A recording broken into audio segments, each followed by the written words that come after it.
Trebiñuko bihotzean sartzen gara, bere iragan historikoa hobeto ulertzeko. Trebiñu Araban kokatzen da, baina ikuspuntu geografiko eta kulturaletik Arabako parte izan arren, administratiboki Burgosko probintziari dagokion eskualdea da hau. Honek esan nahi du barrendegia dela. Barrendegitik aparte enklabea da Trebiñu, izan ere, inguruko lurren agintea du bere gain. Maite ditut maite, gure bazterrak lambroak, izkutatzen dizkitanean. Mapa honetan ikusten denez, Gazteitik 15 kilometro hegoaldera dagoen barrendegia, zulo baten moduan agertzen da Araba probintziako mapan. Euskal Lurraldeek Nafarroako Santsu Handiaren agintaldian egon ziren 11. mendearen inguruan. Ondararen batasunean eta enpekotasun loturetan, oinarritutako batasun politikoa lortu zuten. Ondorengo erregeen garaietan, batasun agiazkoa baino gehiago joerazkoa bazen ere, Bekordi Aroan Euskal Herria inolako lotura politikorik ez duten lurralden hondoratzea da. Arabari dagokionez, 1722. urtean, behin betiko Gaztelaren eskuetara iragatea ekarriko dute, Bihazteri eta Trebiñu izan ezik. Trebiñoko konderria Araban bertan gaztelar barrendegi bihurtzen da 1726an, Gaztelako Enrike Bigarrenak Pedro Marrike gobernari nagusiari Trebiñu hiria etaren lurrak ematen dizkionean.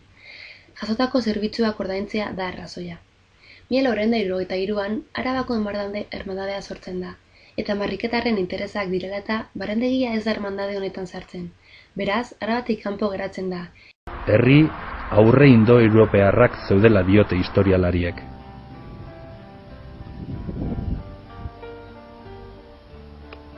Trebiñuk antza, Barduliarren, Autrigoien eta Karistiarren arteko muga markatzen zuen.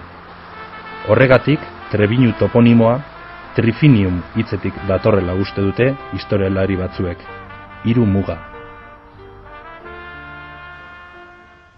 Baskoien garaiti dakigu lurralde honetan euskara erabiltzen zela. Hemen egiten zen euskara zen Euskal Herriaren mendebaldekoa. Esan dezakegu beraz, erromanizazioak ez zuela hizkuntzaten du. Baina, noiz galdu zen euskara Trebiñun? Erantzuna da 18. mendearen bukaeran, Miranda aldetik etorri zen gaztelaniaren indarraren ondorioz.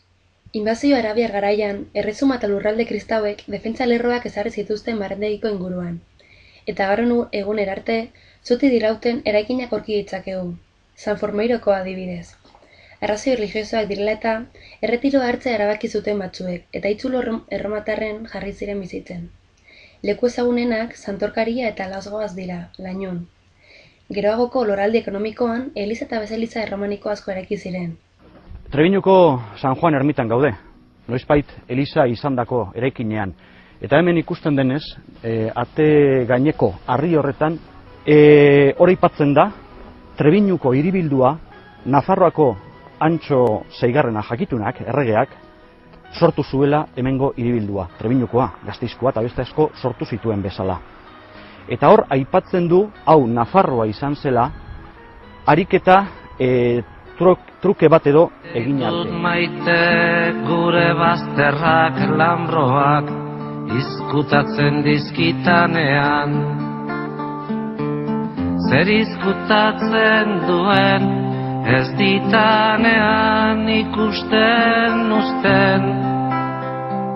Orduan hasten bainaiz, izkutukoa. Trebiñu Araban sartzeko hainbat eskaera egin dituzte barrendegiko agintariek zein herritarrek historian zehar.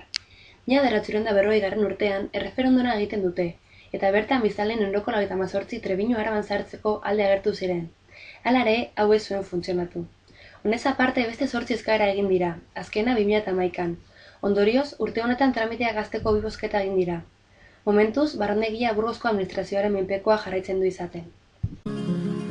Anaietxen da ezkuntu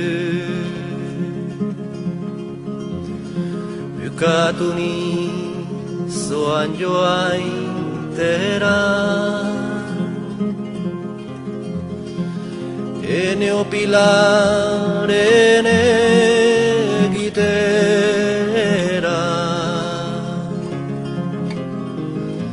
Parisera